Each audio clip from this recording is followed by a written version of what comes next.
Hello friends, myself Parekh और आज के इस वीडियो में हम डिस्कस करेंगे class 10th science chapter 1 chemical reaction and equation part 2। So पिछली वीडियो में हमारा टॉपिक था केमिकल इक्वेशन, केमिकल रिएक्शन और बैलेंसिंग केमिकल इक्वेशन। इस वीडियो में हमारा टॉपिक होगा types of chemical reaction, corrosion और rancidity. So without wasting the time let's start the video. मैं आप सबको रिक्वेस्ट करता हूँ कि आप अपनी जो एनसीईआरटी की जो टेक्स्ट बुक है वो हाथ में ले लें, क्योंकि मैं उसी में से पढ़ाने वाला हूँ। और इस एनसीईआरटी की टेक्स्ट बुक में 5 टाइप के रिएक्शन दिए हैं और हम वही 5 टाइप पढ़ेंगे। पहला है कॉम्बिनेशन रिएक्शन। नाम से ही पता चल रहा है कि इसमें कंबाइन होता है। तो एनसीईआरटी की टेक्स्ट बुक में एक अच्छा सा एग्जांपल है, मैं वही यूज़ किया हूँ। CaO यानी कि कैल्शियम ऑक्साइड, उसको क्विक लाइम भी कहते हैं, प्लस H2O यानी कि वाटर गिव्स CaOH2 यानी कि कैल्शियम हाइड्रोक्साइड, जिसको कहते हैं स्लेट लाइम। कभी कभी स्कूल्स की एग्ज़ाम में ये क्वेश्चन आ सकते हैं, how to convert quick lime into slaked lime, यानी कि कैल्शियम ऑक्साइड को कैल्शियम हाइड्रोक्साइड में कैसे कन्वर्ट करें। तो उसके लिए आपको ये रिएक्शन लिखना पड़ेगा, उसको एक्सप्लेन करना पड़ेगा बस। सो हम थे कॉम्बिनेशन रिएक्शन पे। कॉम्बिनेशन रिएक्शन का मतलब है कंबाइन करना। यहाँ पे आप देख सकते हो कि 2 कंपाउंड कंबाइन होके एक कंपाउंड बन रहा है, ठीक है। 2 कंपाउंड कंबाइन होके एक कंपाउंड बन रहा है, इसलिए इसको कहते हैं कॉम्बिनेशन रिएक्शन। अगर कभी स्कूल की एग्ज़ाम में ऐसा पहचानने को बोले कि पहचानो कि ये कौन सा रिएक्शन है, identify the type of reaction, तो उसके लिए अच्छा सा ट्रिक है कि एरो के पहले यानी कि रिएक्टेंट साइड 2 या 2 से ज़्यादा कंपाउंड होना चाहिए, 2 या 2 से ज़्यादा कंपाउंड, और एरो के बाद यानी कि प्रोडक्ट साइड एक ही कंपाउंड होना चाहिए, बस एक ही। अगर ये हुआ तो समझ जाने का कि वो कॉम्बिनेशन रिएक्शन है। तो अब आगे बढ़ने से पहले टेक्स्ट बुक में और छोटे छोटे एग्जांपल्स दिए गए हैं, मैं वो लिख रहा हूँ। एग्जांपल है C+O2 गिव्स CO2, यानी कि carbon plus oxygen carbon dioxide. फिर दूसरा है 2H2 + O2 गिव्स 2H2O, यानी कि वाटर। अब आगे बढ़ने से पहले एनसीईआरटी की टेक्स्ट बुक में 2 और छोटे छोटे टाइप के रिएक्शन दिए गए हैं जो थोड़े इम्पोर्टेंट है, तो हम पहले वो भी थोड़ा पढ़ लेते हैं। वो पढ़ लेंगे फिर आगे के रिएक्शन में जाएंगे। तो वो 2 टाइप है, एक्सोथर्मिक रिएक्शन और एंडोथर्मिक रिएक्शन। एक्सोथर्मिक रिएक्शन यानी कि वो रिएक्शन जिसमें हीट रिलीज़ होती हो, यानी कि आपको प्रोडक्ट साइड यानी कि एरो के बाद हीट लिखा हुआ मिलेगा, मतलब उसमें हीट रिलीज़ हो रही है। केमिकल हमने पढ़ा था कि कोई भी केमिकल रिएक्शन होता है तो उसमें चेंज इन टेम्परेचर भी हो सकता है, यानी कि अगर टेम्परेचर बढ़ जाता है तो ऑब्वियसली हीट रिलीज़ हुई होगी। मतलब जब भी टेम्परेचर बढ़ता है तो वो एक्सोथर्मिक रिएक्शन होता है, क्योंकि इसमें हीट रिलीज़ होती हो। और दूसरा है एंडोथर्मिक रिएक्शन। एंडोथर्मिक रिएक्शन मतलब जिसमें हीट ऑब्जॉर्ब होती हो, यानी कि वो केमिकल रिएक्शन को करने के लिए हीट का होना ज़रूरी है, हीट के बिना वो रिएक्शन नहीं हो सकता। ऐसे मतलब वो कैटलिस्ट की तरह है। उसके लिए अगर आपको पहचानना कि वो एंडोथर्मिक है, तो उसके लिए एक सिंपल ट्रिक है कि एरो जो होता है उसके ऊपर हीट का सिंबल बना होता है। ये ट्रायंगल जो है वो हीट का सिंबल है, ठीक है। तो इससे हमें पता चलता है कि उसमें हीट यूज़ की जा रही है, इसलिए वो एंडोथर्मिक। अब आते हैं हमारे नेक्स्ट टाइप ऑफ रिएक्शन पे, जो कि है डिकम्पोजिशन रिएक्शन। नाम से ही पता चल रहा है कि इसमें कोई डिकम्पोज हो रहा है। डिकम्पोज का मतलब है अलग अलग होना। आप यहाँ पे देख सकते हो कि ये मैंने एग्जांपल लिया, उसमें CaCO3 यानी कि कैल्शियम कार्बोनेट 2 पार्ट में डिवाइड हो गया, अलग हो गया, कैल्शियम ऑक्साइड और CO2 यानी कि कार्बन डाइऑक्साइड, ठीक है। तो आप यहाँ पे देख सकते हो कि यहाँ पे हीट का सिंबल है, यानी कि ये एंडोथर्मिक रिएक्शन है। याद रखना कि जितने भी डिकम्पोजिशन रिएक्शन होते हैं उसमें मोस्टली हीट वाले ही होते हैं, यानी कि एंडोथर्मिक रिएक्शन ही होते हैं। और डिकम्पोजिशन रिएक्शन के भी 3 टाइप होते हैं, हीट, लाइट और इलेक्ट्रिसिटी। क्वेश्चन आ सकता है कभी कभी स्कूल के एग्जाम में या बोर्ड के एग्जाम में कि write the 3 types of decomposition reaction, और एक कभी कभी कहते हैं कि उसके एग्जांपल्स भी लिखो। वो 3 टाइप है, हीट, लाइट और इलेक्ट्रिसिटी। यहाँ पे लाइट का मतलब सनलाइट होता है। तो मैं तीनों के आपको एग्जांपल्स बता देता हूँ, और वो 3 आप याद रखना क्योंकि वो आगे काम आ सकते हैं। तो हीट के लिए तो आप यही एग्जांपल ले लें, क्योंकि यहाँ पे हीट यूज़ की जा रही है, तो आप हीट के लिए ये एग्जांपल ले सकते हैं। लाइट यानी कि सनलाइट, उसके लिए टेक्स्ट बुक में ही 2 एग्जांपल दिए गए हैं। पहला है पेज नंबर 9 पे आखिरी वाला रिएक्शन, और दूसरा है पेज नंबर 10 पे पहला रिएक्शन। मैं दोनों में से कोई भी एक लिख लेता हूँ, आप भी ऐसा हो तो नोट कर लें या फिर टिक कर लें उसको, क्योंकि वो इम्पोर्टेंट रिएक्शन है।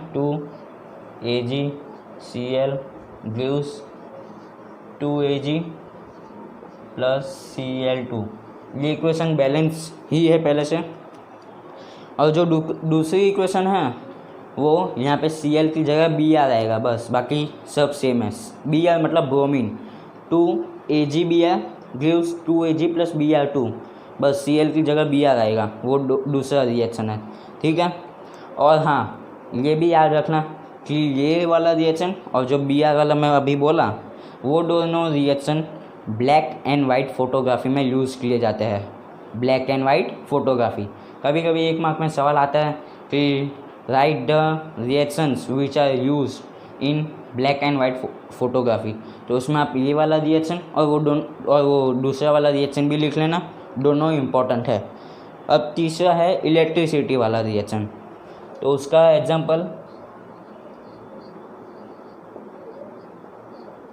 मैं आपको लिखवा रहा हूँ। इलेक्ट्रिसिटी के लिए सबसे सिंपल एग्जांपल है 2H2O in the presence of electricity. यहाँ पे आप इलेक्ट्रिसिटी लिख लेना, अभी यहाँ पे जगह नहीं है इसलिए मैं नहीं लिख रहा। गिव्स 2H2 + O2, ठीक है। आप जब भी ऐसे रिएक्शन लिखो तो यहाँ पे लाइट लिख लेना, यहाँ पे सनलाइट लिख लेना, यहाँ पे इलेक्ट्रिसिटी लिख लेना एरो के ऊपर। मैं यहाँ पे जगह नहीं है इसलिए मैं नहीं लिख रहा। तो ये तो बहुत ही सिंपल रिएक्शन है कि आपको भी पता है कि वाटर का इलेक्ट्रोलाइसिस करते ही इलेक्ट्रिसिटी पास करते ही वाटर 2 मॉलिक्यूल्स हाइड्रोजन और ऑक्सीजन में कन्वर्ट हो जाता है। तो ये तो बहुत सिंपल रिएक्शन है। तो वापस रिवाइज करते हैं। हीट का CaCO3 calcium carbonate in the presence of heat gives calcium oxide plus carbon dioxide. Light का 2AgCl in the presence of sunlight gives 2Ag + Cl2, और इसका दूसरा एग्जांपल यहाँ पे Br आएगा, और वो दोनों ब्लैक एंड वाइट फोटोग्राफी में यूज़ किए जाते हैं। इलेक्ट्रिसिटी का 2H2O in the presence of electricity gives 2H2 + O2। अब हमारा नेक्स्ट रिएक्शन का नाम है डिस्प्लेसमेंट रिएक्शन। उसके लिए मैंने एक एग्जांपल लिया है जो NCERT की टेक्स्ट बुक में दिया हुआ है। Ion + copper sulphate gives ion sulphate + copper. इसमें आप देख सकते हो कि आयन ने कॉपर को डिस्प्लेस किया, यानी कि आयन कॉपर की जगह चला गया, क्योंकि पहले आयन अकेला था और कॉपर जो है वो सल्फेट के साथ था, लेकिन रिएक्शन के बाद आयन सल्फेट के साथ चला गया और कॉपर अलग हो गया, यानी कि आयन ने कॉपर की जगह ले ली और कॉपर फिर साइड पे चला गया। इसको डिस्प्लेसमेंट रिएक्शन इसलिए कहते हैं क्योंकि इसमें एक एलिमेंट दूसरे एलिमेंट को डिस्प्लेस करता है। आप आगे चैप्टर 3 में पढ़ोगे कि कौन सा मेटल में आप पढ़ोगे कि कौन सा मेटल कौन से मेटल को डिस्प्लेस करता है। जो हाई रिएक्टिव है, यानी कि जो ज़्यादा रिएक्टिव है, वो दूसरे कम रिएक्टिव मेटल को डिस्प्लेस करता है, जो आप 3rd चैप्टर में पढ़ोगे। अभी आपके लिए वो इम्पोर्टेंट नहीं है। अभी इम्पोर्टेंट ये है कि एक एलिमेंट दूसरे एलिमेंट को डिस्प्लेस करता है, इसलिए इसको कहते हैं डिस्प्लेसमेंट रिएक्शन।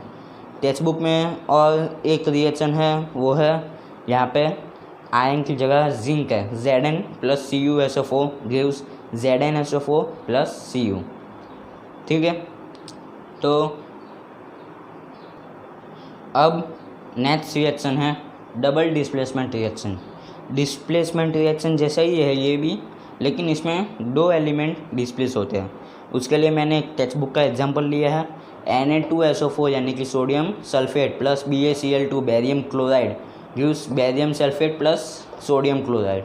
ठीक है, तो आप इसमें देख सकते हो कि ये सोडियम है, उसने बैरियम को डिस्प्लेस किया और बैरियम ने सोडियम को डिस्प्लेस किया, मतलब सोडियम बैरियम की जगह चला गया, बैरियम सोडियम की जगह आ गया।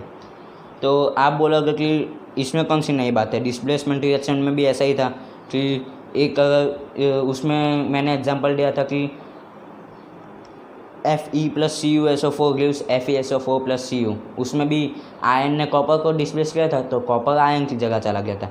लेकिन उसमें क्या था, मैं लिख ही लेता हूँ example, Fe plus CuSO4 gives FeSO4 plus Cu।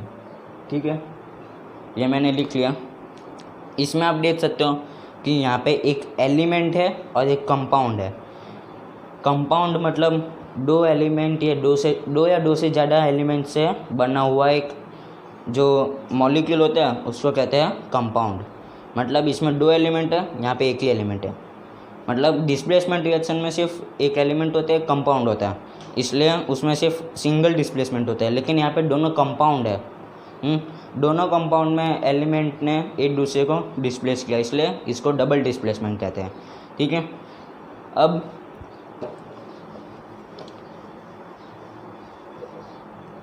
मैंने यहाँ पे ये फॉर्म भी लिखा है, एक्वस सॉलिड एक्वस। ठीक है, ये मैंने क्यों लिखा, क्योंकि ये डबल डिस्प्लेसमेंट में एक और रिएक्शन इसके अंदर ही दिया गया है टेक्स्ट बुक में, वो है प्रेसिपिटेशन रिएक्शन। प्रेसिपिटेशन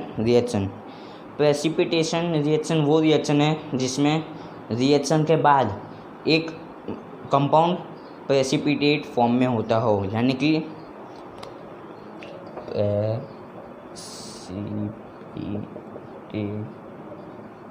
प्रेसिपिटेशन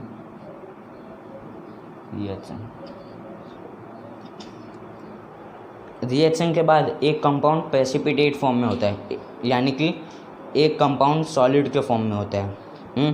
तो ये भी एक प्रेसिपिटेशन रिएक्शन है। अगर आपको पहचानना हो कि कौन सा रिएक्शन प्रेसिपिटेशन है और कौन सा नहीं है, तो उसके लिए एक सिंपल से ट्रिक बोलता हूँ कि एरो के बाद यानी कि प्रोडक्ट साइड एक सॉलिड होना चाहिए और एक एक्वस होना चाहिए।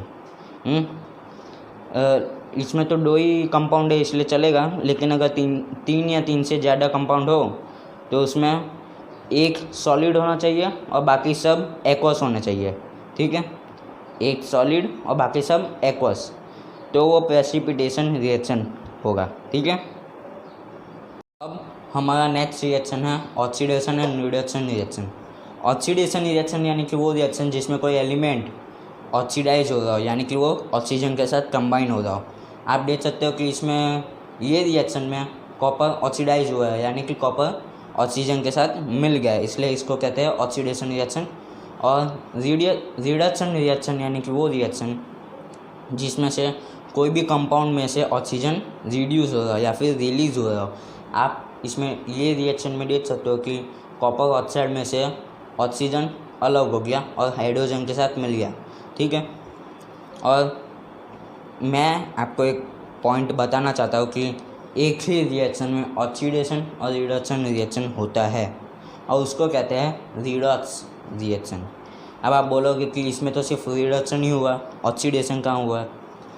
इस रिएक्शन में कॉपर ऑक्साइड जो है उसका रिडक्शन हुआ है, यानी कि इसमें से ऑक्सीजन निकल गया है, लेकिन ये ऑक्सीजन जाके हाइड्रोजन के पास पहुंचा है, यानी कि कॉपर ऑक्साइड जो है वो रिड्यूस हुआ है और हाइड्रोजन है वो ऑक्सीडाइज हुआ है, क्योंकि ऑक्सीजन इसमें से निकल कर इसमें जा रहा है, यानी कि ये रिड्यूस हुआ है और ये ऑक्सीडाइज हुआ है। ठीक है, इसमें भी ऐसा ही है, लेकिन इसमें कोई रिड्यूस नहीं होगा क्योंकि ये यहाँ पे चला जाएगा तो फिर यहाँ पे कोई बचेगा नहीं, इसलिए ये सिर्फ ऑक्सीडेशन रिएक्शन है और ये पूरा रिडॉक्स रिएक्शन है, क्योंकि ये कॉपर ऑक्साइड जो है वो रिड्यूस हो रहा है क्योंकि इसमें से ऑक्सीजन निकल रहा है। प्रोडक्ट में आप देख सकते हो। और हाइड्रोजन जो है वो ऑक्सीडाइज हो रहा है क्योंकि ये ऑक्सीजन निकल के हाइड्रोजन के पास ही आ रहा है वाटर बनाने के लिए, इसलिए ये रिएक्शन को कहेंगे हम रिडॉक्स रिएक्शन। ठीक है, अब टाइप्स ऑफ रिएक्शन ख़त्म हो गया और अब नेक्स्ट टॉपिक है कोरोजन। कोरोजन यानी कि वो प्रोसेस जिसमें कोई मेटल ऑक्सीजन के साथ रिएक्ट करके उसका ऑक्साइड बनाए। हमने जो ऑक्सीडेशन का एग्जांपल पढ़ा है वो भी कोरोजन का ही एग्जांपल है। Copper plus oxygen gives copper oxide, यानी कि कॉपर ऑक्सीडाइज हो रहा है, इसलिए इसको कोरोजन कहते हैं। कोरोजन का एक स्पेसिफिक टाइप है वो है रस्टिंग, जो आप चैप्टर 3 में अच्छे से पढ़ोगे। और कोरोजन और रस्टिंग का जो डिफरेंस है वो भी मैं आपको चैप्टर 3 में ही समझाऊंगा। अभी के लिए कोरोजन पढ़ना ही ज़रूरी है बस। और एक बात, कॉपर जो होता है वो ब्राउन कलर का होता है और कॉपर ऑक्साइड जो बनता है कोरोजन के बाद वो ग्रीन कलर का होता है। ठीक है, तो कभी कभी सवाल आ सकता है which metal oxide is the green colour, तो आंसर है कॉपर ऑक्साइड। ठीक है, या फिर कभी कभी ऐसे भी क्वेश्चन आते हैं metal H which is brown in colour mix with oxygen turns into green, find the metal H. Okay, तो ऐसे ऐसे सवाल भी आते हैं। अब हमारे नेक्स्ट और लास्ट टॉपिक पे आते हैं जो है रेंसिडिटी। ये इस चैप्टर का लास्ट टॉपिक है। कोरोजन तो आपने समझ लिया कि वो मेटल को एटमॉस्फेयर में रखते हैं तो ऑक्सीजन के साथ रिएक्ट करके उसका ऑक्साइड बनाते हैं, उसको कोरोजन कहते हैं। अब रेंसिडिटी यानी कि कोई खाने की चीज़, फूड आइटम्स को हम अगर एटमॉस्फेयर में रखते हैं तो वो एटमॉस्फेयर के साथ रिएक्ट करके जो बनाते हैं उसको कहते हैं रेंसिडिटी। रेंसिडिटी में अगर जैसे कि चीज़ ले लो, चीज़ फैटी आइटम्स, उसका चीज़ को बाहर रखोगे थोड़े दिन तक तो वो बिगड़ जाएगा, उसमें से अनप्लीजेंट टेस्ट और अनप्लीजेंट स्मेल आएगा, मतलब ख़राब टेस्ट और ख़राब स्मेल आएगा, तो आप समझ जाओ कि वो रेंसिडिटी हुआ है। अब रेंसिडिटी को प्रिवेंट करने के लिए बहुत सारे फूड पैकेट्स होते हैं, कुरकुरे, फिर लेज़, उस सब में नाइट्रोजन भरते हैं ताकि रेंसिडिटी ना हो, फूड ख़राब ना हो। तो इसी के साथ हमारा ये फर्स्ट चैप्टर ख़त्म होता है। तो अब आप अपनी टेक्स्ट बुक को रीड करके एक बार ये चैप्टर अच्छे से समझ लें और थैंक्स फॉर वॉचिंग।